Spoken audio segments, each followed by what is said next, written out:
Belief की जो खुदाओं का बिलीफ है ये कॉन्स्टेंटली गलत साबित होता रहा है। मतलब आप कहें कि अरिस्टोटल के ज़माने में तो सब जाहिल थे, वो भी इतने ही यकीन से खुदा पे यकीन रखते थे जो अब नहीं रहा, ये भी नहीं रहेगा, आप लिख लीजिए। और इसके आसार आपको दुनिया में दिखाई देना शुरू हो चुके हैं। ये बहस क्या आज से 100 साल पहले इस तरह हो सकती थी? यहाँ तक तो आपको हम ले आए हैं। तो सर अरे इनको मदद की जरूरत नहीं भाई, ये सेल्फ सफिशिएंट आदमी है, आप क्यों इनकी मदद कर रहे हैं? Sir please. तो ये जो है तमाम बातें अपनी जगह हैं, ये एक पैकेज है। आप अकेले, कोई आदमी ऐसा नहीं जो सिर्फ गॉड को मानता हो, उसके साथ बहुत पैराफर्नेलिया आता है, अलग अलग पैराफर्नेलियाज आते हैं। They have always created chaos in the society. मैं तो आपको सीधा ऑफर देता हूँ कि दुनिया में 10 इम्पॉर्टेंट बिलीव्स हैं, आप एक मानते हैं, 9 नहीं मानते, 9 में आप एथियस्ट हैं, 9 को आप बिल्कुल रीजनेबली मेरी तरह देखते हैं। तो 90 मजहबी आदमी भी 90% एथियस्ट है, वो दूसरे खुदा नहीं मानता, एक खुदा मानता है अपना वाला, बाकियों को कहता है गलत है। अगर आप मानना ही बंद कर दें तो आपका 10% चांस है कि आप सही हैं और 90% चांस है कि आप गलत हैं।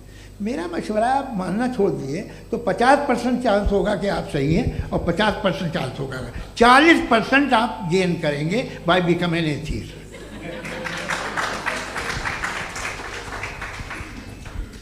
ये एक फरसूदा ख्याल है, ये ख़त्म हो रहा है। हो सकता है मेरी ज़िंदगी में ना हो, लेकिन ये हो जाएगा। जो बातें ये इनको आप मेटाफिजिकल ये वो ऐसे रिस्पेक्टेबल टर्म दे दिए, ये तो उन लोग के हैं जिन्हें ना फिजिक्स मालूम थी ना मेटा मालूम था, ये उन्होंने आपको दिए हैं।